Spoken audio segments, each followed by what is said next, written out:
끌어내려야 내가 인정받는 사람이 될 수가 있습니다. 그래서 내가 성공하고 출세하는데 방해가 되는 사람들이 있다는 것입니다. 교회 안에서도 사회와 많이 다르지 않습니다. 서로 교회 안에서 더 많은 권력으로 더 많은 영향을 주려고 다른 사람들을 끌어내고 위에 올려가려고 하는 사람들이 참 많다는 것을 볼 때 슬프지 않을 수가 없습니다. 하나님의 뜻에는 아무 상관도 없이 자기 뜻대로 교회에 영향을 주면서 마치 내가 교회를 위해서 많은 희생을 하고 있는 것처럼 잘못 생각하고 잘못된 충성을 하는 사람들도 대단히 많이 있습니다. 영적인 분별력이 없을 때가 많이 있습니다.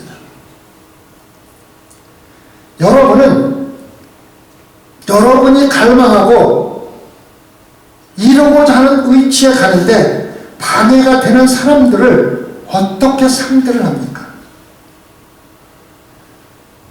가장 많이 사용하는 방법은 일반적으로 방해가 되는 사람들을 비방하고 중상모략을 해서 떨어뜨리는 겁니다. 교회 안에서도 교회 밖에서 하는 것과 똑같이 말로 사람들을 못을 받고 더 큰 목소리로 더 많은 말로 더 담대하게 말을 하므로 교회에서 마치 자기가 모든 권한을 가지고 자기 뜻대로 자기 뜻에 맞추어서 교회를 운영하려고 노력하는 사람들이 참 많이 있습니다. 우리는 타락한 인간으로서 비방, 중상모략, 험담으로 다른 사람들을 조종하고 다른 사람들 영향을 주는 것에 뛰어난 능력을 발휘하고 그 방법을 많이 배우고 많이 배울수록 소위 사회에서 말하는 출세하는 사람이 되는 것이 일반 사회의 법칙입니다. 우리는 모두 타락한 인간의 본성을 가지고 이러한 것에 능숙하게 대접을 합니다. 교회라는 사회에서 볼 때 이러한 사람들은 하나님의 복음을 전하는데 전혀 도움이 되지 않을 뿐만 아니라 하나님의 영광을 가리는 그러한 행동임을 우리가 잘 알아야만 합니다.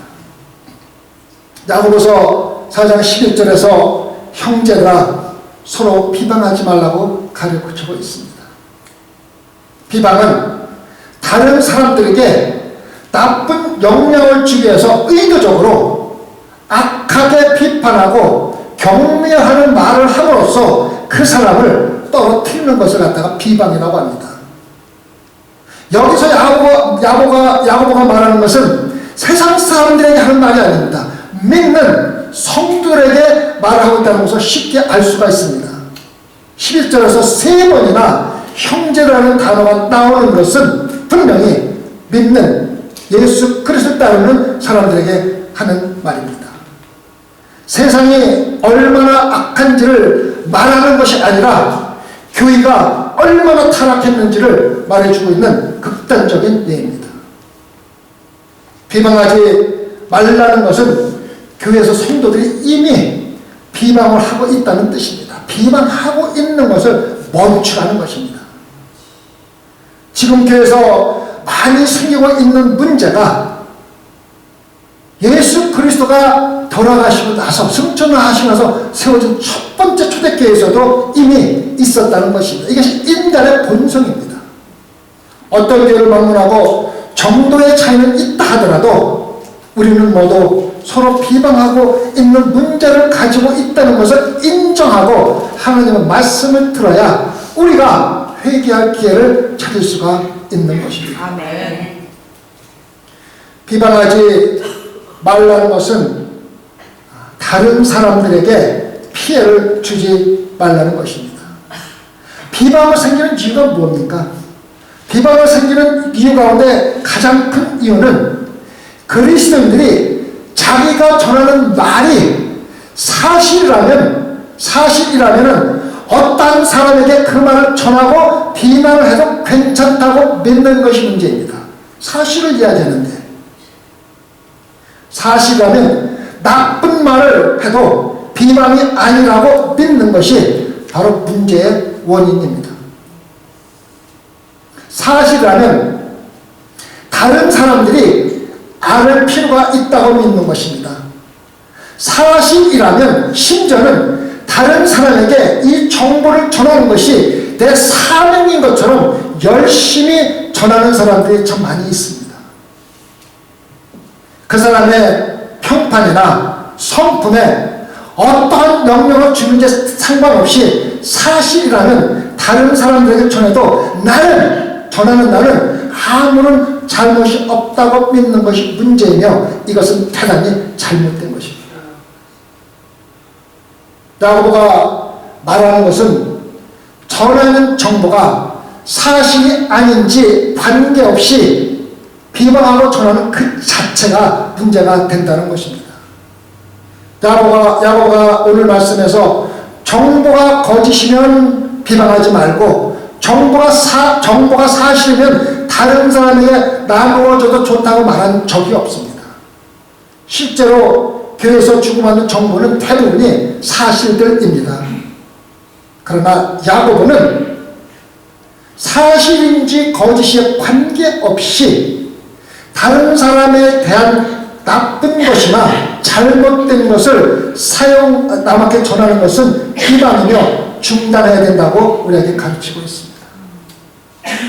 그리고 여기서 야고보는 서로라는 단어를 사용하면서 한 사람뿐만 아니라 한 사람이 전하면 서로 같이 전하고 서로 말로 싸움을 하고 있다는 것입니다. 이렇게 서로 싸울 적에는 이득을 얻는 사람이 없고 모두가 상처를 받고 결국에서는 하나님의 영광을 가리는 것입니다.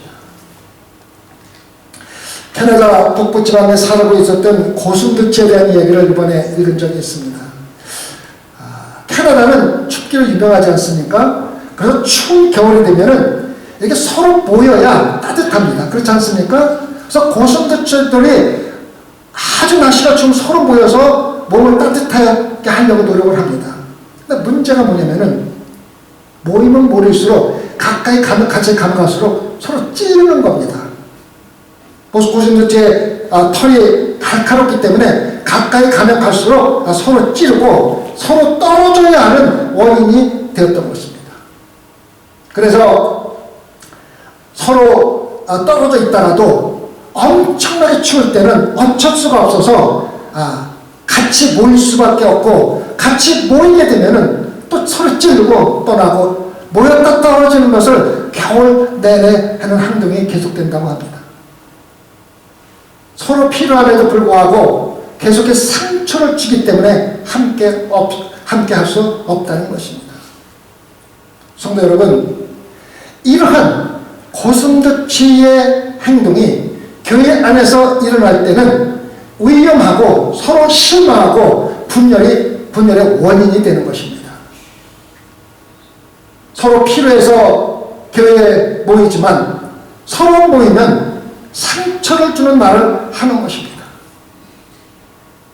소망교회 성도들은 하나님의 이름으로 모인 예수 그리스도의 지체이며 예수 그리스도가 머리신 교회입니다. 아멘. 서로 상처를 주기보다는 서로 필요를 채워주는 서로의 사랑이 전해지는 성도가 되어야만 합니다. 아멘.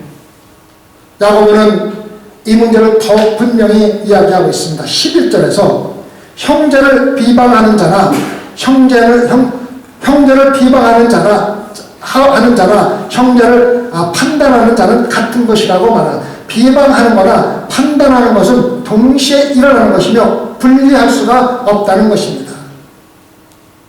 야고보가 여기서 금지하는 것은 판단하는 것을 금지하는 것이 아니라 모든 사람을 판단하고 모든 것을 비방하는 근본적으로 비판하는 정신을 가진 사람을 금지하는 것입니다.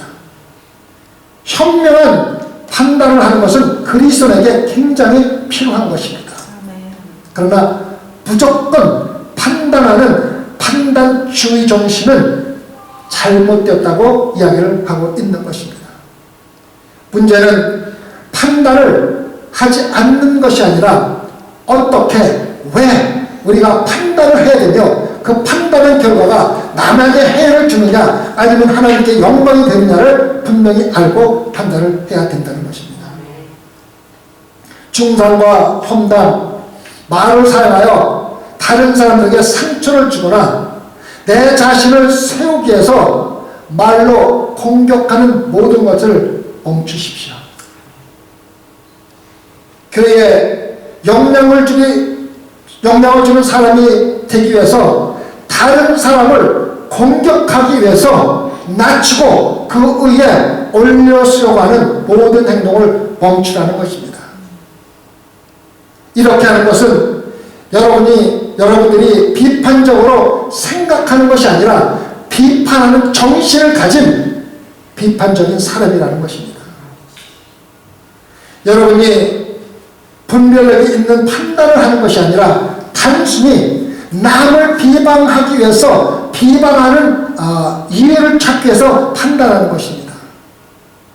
사실 우리가 자세히 살펴보면 이 세상에서는 단점이 없는 사람은 한 명도 없습니다. 우리가 트집을 잡기 위해서 살펴본다면 트집 잡을 거리가 어마어마하게 많은 것이 우리 죄인들입니다. 너나 할 것 없습니다. 다 있습니다. 그래서 남을 항상 판단하고 비방하는 사람들은 언제나 비방하는 구실을 찾는데 전혀 문제가 없습니다. 헌금을 하지 않으면 인색하다고 비판합니다. 헌금을 많이 하면 잘난 척하고 보여주려고 많이 한다고 비판합니다. 정기적으로 이렇게 열심히 다니면 위선자라고 비판을 합니다. 교회에 관심이 없으면 지독한 죄인이라고 비판을 합니다. 교회 오지 않고 전화를 해주면 귀찮게 한다고 비판을 합니다. 전화를 하지 않으면 무관심하다고 비판을 합니다. 제가 또 가장 많이 느끼는 것은 교회에서 일이 있어서 목사가 일을 하면 설교 준비 안 하고 이런다고 비판하고 하지 않으면 도와주지 않는다고 비판하는 것이 비판하려고 생각하면 끊임없이 찾을 수 있는 게 인간의 단적으로 쌓인 죄인들입니다. 이러한 사람은 자신이 잘못했다고 생각하지 않고 나는 단순히 지독하게 솔직한 사람이라고 도리어 자부심을 가집니다. 여러분, 자신이 잔인할 정도로 솔직하다고 자신감을 가지는 사람은 솔직한 만큼 실질적으로 남을 죽이는 잔인한 사람입니다. 말로 죽이는 것은 힘으로 죽이는 것보다 더 잔인하다는 것을 알고 조심해야 합니다. 그들은 남을 판단하는데 마치 자녀를 타고난 사람들처럼 상처를 주고 자신에게도 상처를 줄 뿐만 아니라 가족에게도 상처를 주고 교회를 파탄으로 이루게 하는데 원인이 되는 사람들입니다. 그런데 문제는 이러한 사람이 바로 우리가 오늘 아침에 거울에서 본 여러분과 나의 모습이라는 것을 알아가는 겁니다. 남을 쳐다볼 필요가 없습니다. 우리 모두는 정도의 차이가 있기는 하지만 남을 비방하는 죄가 모두에게 있다는 것입니다. 야고보는 이 말씀을 다른 사람들에게 전하라고 우리에게 쓴 것이 아니라 나에게 적용하고 비방하는 모든 행동을 당장 중단하라고 나에게 주는 말씀입니다. 똑같은 모습을 보고도 어떤 사람은 긍정적으로 말하지만 어떤 사람은 비방을 하는 것. 똑같은 것을 보고도 서로 항상 좋은 점만을 보려고 하면 우리 똑같은 죄인들 가운데서도 칭찬할 모습을 볼 수가 있다는 것입니다. 주님께서 한때 거리를 거니실 때 있었던 오래된 성경에는 없지만 전설적으로 내려오는 이야기가 있습니다. 군중들이 많이 모여 있어서 무엇인가를 보기 위해서 예수님이 가까이 가셨습니다. 거기에는 목에 쇠사슬이 걸려서 죽은 개가 있었는데 진흙에서 죽은 후에 끌려다닌 것 같은 가장 불쾌하게 보이는 개였습니다. 그의 모든 사람들이, 많은 사람들이 모여서 서로 한마디씩 부정적인 이야기를 하기 시작했습니다. 한 사람이 정말로 끔찍하게 생겼다고, 정말 끔찍하게 보였다고 이야기를 합니다. 또 한 사람은 길을 뚫어서 끌었기 때문에 완전히 찢어서 징글맞다고 이야기를 했습니다. 또 한 사람은 불평적인 말로 언제 이 끔찍한 것을 치울 생각이냐고 세 번째가 말했습니다. 예수님께서는 불쌍히 여기시는 눈으로 바라보시다가 진주라도 이 개의 하얀 이빨과는 비교할 정도로 그 이빨이 아름답다고 말을 했습니다. 이 말을 듣고 주위 사람들이 놀라움으로 예수님을 바라보고 한 사람이 나사렛 예수님이 틀림이 없다. 예수님만이 이렇게 비참한 죽은 개에서도 어떤 좋은 것을 찾을 수가 있다고 말하고 예수님을 찬양했습니다. 성도 여러분, 이 아름다운 이야기는 우리가 찾으려고 노력을 할 때만 우리는 모든 사람에게서 어떠한 좋은 점을 찾을 수가 있다는 교훈을 주는 것입니다. 예수님이 보여주신 것 같이 우리 서로 좋은 모습만을 찾으려고 노력한다면 소망교회는 어떠한 나쁜 일이 벌어져도 그 가운데서 칭찬하는 말, 아름다운 말을 찾아서 정말로 아름다운 소망교회를 이룰 수가 있다는 것을 깨달으시고 지금 이 순간부터는 판단할 이유를 찾는 것보다는 칭찬하고 아름다운 말을 할 수 있는 이유를 찾으시기를 부탁을 드리겠습니다. 야고보는 남을 비방하는 행동이 왜 심각한 문제를 설명하는 세 가지 이유를 오늘 말씀을 통해서 저희들에게 주고 있습니다. 첫 번째, 이렇게 비방의 말을 하는 것은 하나님의 성경 말씀의 기준을 무시하는 것입니다. 11절에 보면 판단하는 자는 곧 율법을 비방하고 율법을 판단하는 것이라고 말하고 있습니다. 비방하고 판단하는 정신을 가지고 다른 사람을 경멸하고 불철적인 말을 하는 것은 율법 자체를 비방하는 것이지 그 사람을 비방하는 것이 아니라는 것입니다. 무슨 법입니까? 모세의 오경이 아닙니다. 내 이웃을 내 몸같이 사랑하는 하나님이 우리에게 주신 최고의 법을 지키라는 것입니다. 사랑의 법이며 사랑하는 사람을 비방하지 말라는 것입니다.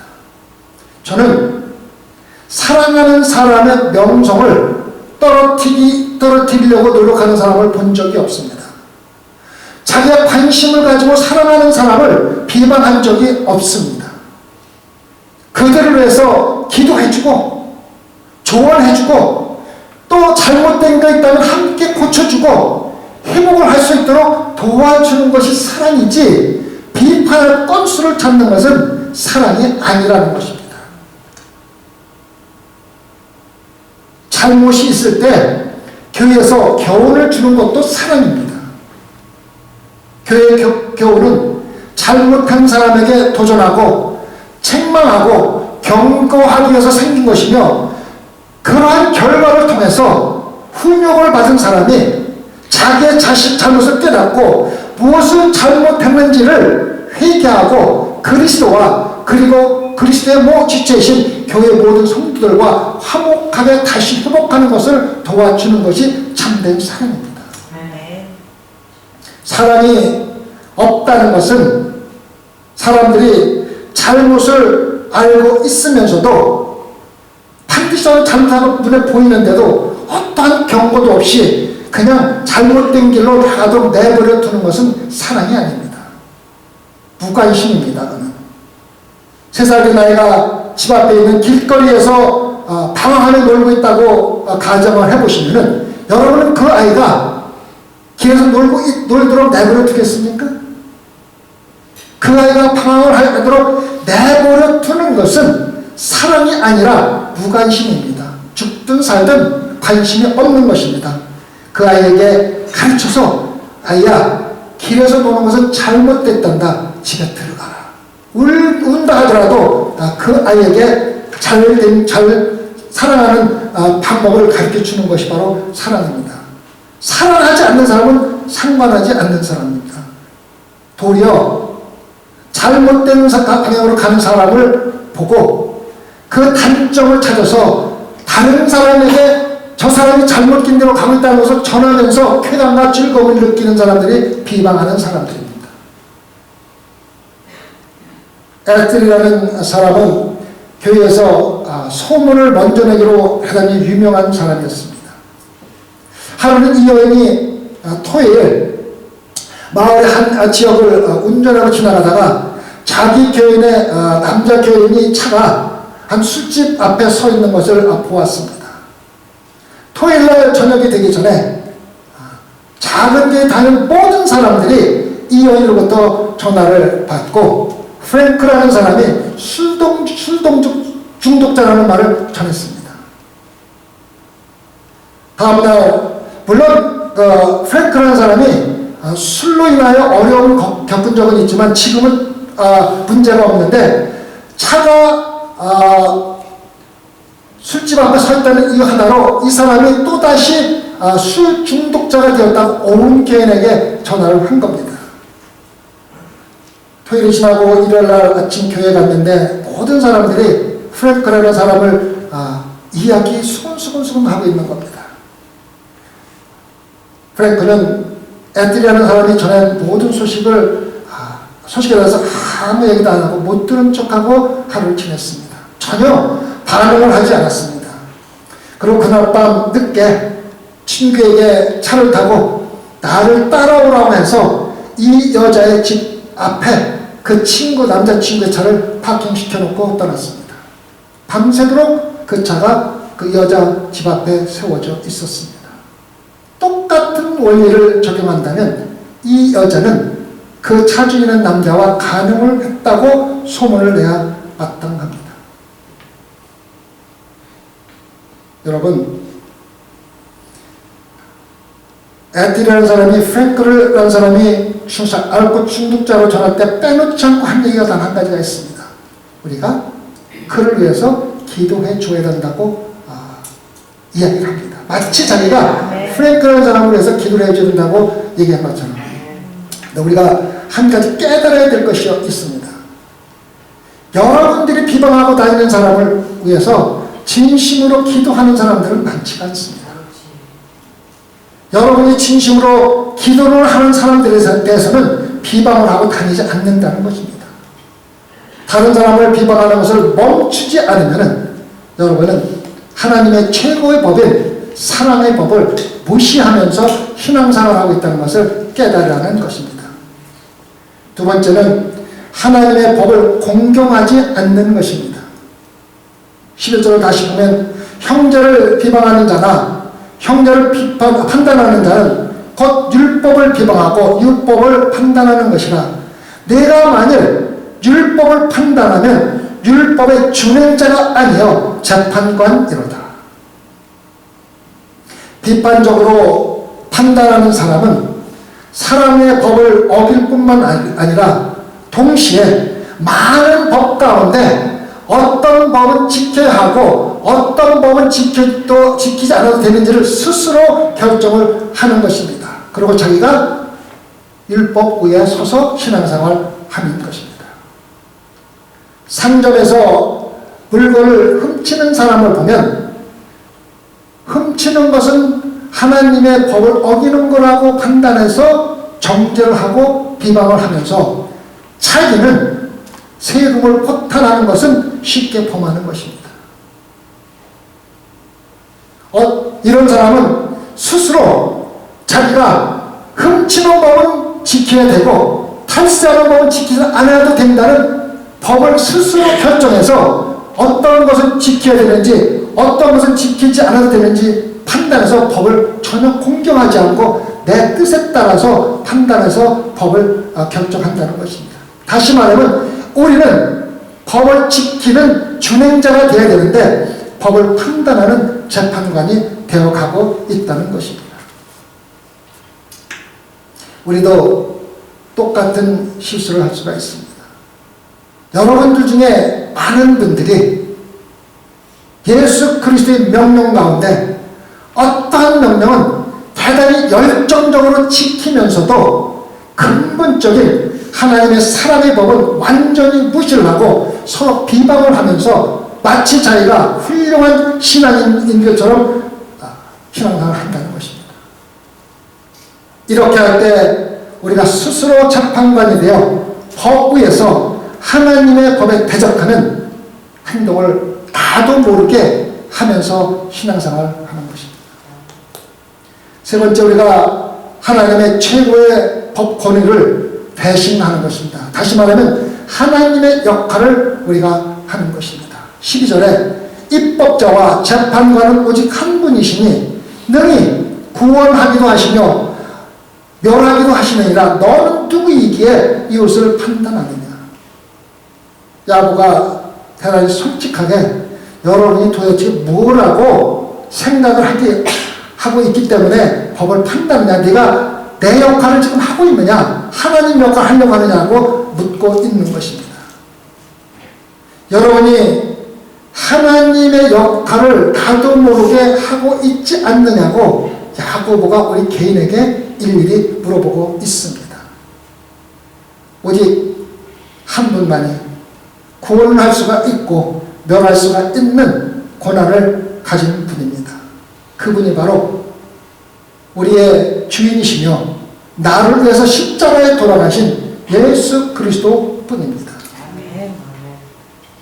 구원하고 멸하는 것은 오로지 하나님의 최고의 권한이며 하나님에게만 속해 있는 능력입니다. 그런데 우리가 남을 비방하고 판단함으로 하나님의 역할을 대신하고 있다고 야고보는 우리를 지적해주고 있습니다. 12절 마지막 부분을 다시 한번 보면은 너는 누구이기에 이웃을 판단하느냐. 도대체 당신이 누구이기에 이웃을 판단하냐고 묻는 것입니다. 성도 여러분, 솔직히 우리가 다른 사람을 비방할 때 실제로 우리는 마귀를 도와주고 있다는 것을 알아야 합니다. 마귀가 무엇입니까? 마귀는 비방과 중상모략을 하는 사람들의 책임자이며 마귀가 우리를 이용해서 자기의 목표를 이루고 있다는 것을 우리가 깨닫는다면 도저히 남을 비방할 수가 없습니다. 마귀의 말은 비방과 죄이며 우리 주님의 말은 항상 용서와 은혜뿐입니다.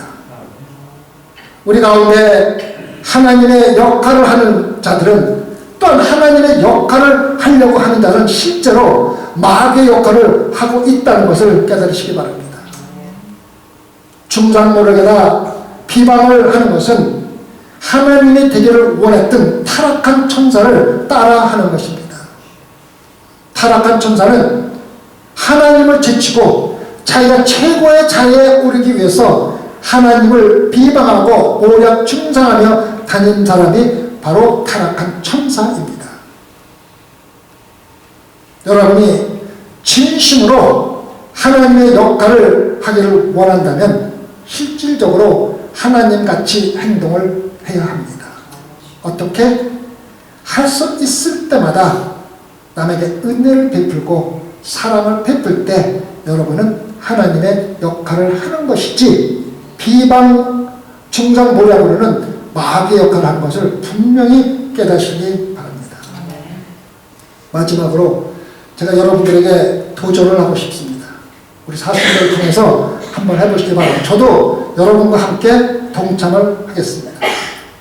여러분이 24시간 동안 다른 사람에 대해서 비평이나 비판적인 말을 단 한마디도 하지 않고 지낼 수 있습니까?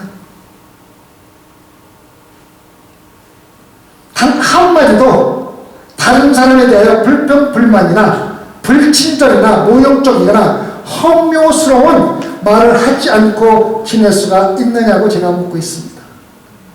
이웃이나 배우자나 친구나 선생이나 학생이나 다른 교인들이나 여러분의 목사에 대하여 나쁘게 말하지 않는 것입니다. 설사 그것이 사실이라 하더라도 다른 사람을 비방하지 않고 24시간을 지낼 수가 있습니까? 만약에 여러분이 마약이 없이 24시간을 지낼 수가 없다면 여러분은 마약 중독자입니다. 여러분이 술이 없이 24시간을 지낼 수가 없다면 여러분은 술 중독자입니다. 만약 여러분이 24시간을 담배 없이 지낼 수가 없다면 여러분은 니코틴 중독자입니다. 만약 여러분이 어떤 사람에 대해서 부정적인 말을 하지 않고 24시간을 지낼 수가 없다면 여러분은 비방하는 데 중독이 된 사람입니까? 아닙니다. 물론 아닙니다. 왜? 우리는 하나님의 자녀이기 때문에. 그러나 도전을 해보시기 바랍니다. 만약 여러분이 실패를 한다면 거기서 끝나지 말고 다시 24시간을 계산하십시오. 아마 여러분들 중에 몇 명은 이 파킹장을 떠나서 집에 가기 전에 이미 적어도 3번씩이나 다시 시작해야 할 사람들도 많이 있습니다.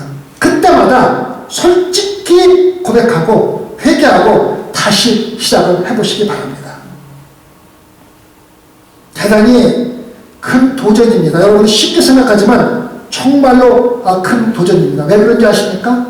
초대교회 성도들은 정말로 목숨 걸고 신앙생활을 했지만은 그들도 도전하지 않고서는 이룰 수 없는 대단히 큰 도전입니다. 왜? 우리는 본능적으로 남을 비난하는 경우에는 반사적인 동작을 하는데 익숙하기 때문입니다. 나 자신도 모르게 입에서 튀어나온다는 것입니다.